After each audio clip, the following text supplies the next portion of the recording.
Audit report सार्वजनिक करणार का असा सवाल रोहित पवारांनी केला. तर ऑडिटमध्ये फेल झालेल्या मंत्र्यांना घरचा रस्ता दाखवणार का असंही रोहित पवारांनी विचारलंय.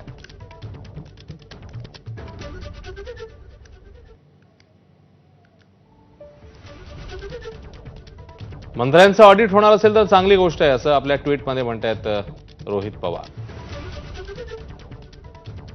पण मंत्र्यांचे सिडको, रॅपिडो, पत्ते, डान्स बार, हनी ट्रॅप, गुंडांसोबतची सलगी, बिल्डर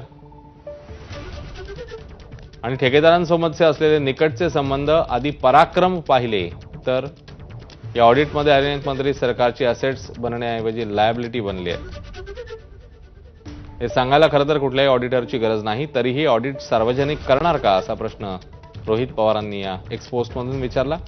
आणि ऑडिटमध्ये फेल झालेल्या मंत्र्यांना नैतिक जबाबदारी स्वीकारून घरचा रस्ता दाखवणार का असाही प्रश्न त्यांनी विचारलेला आहे.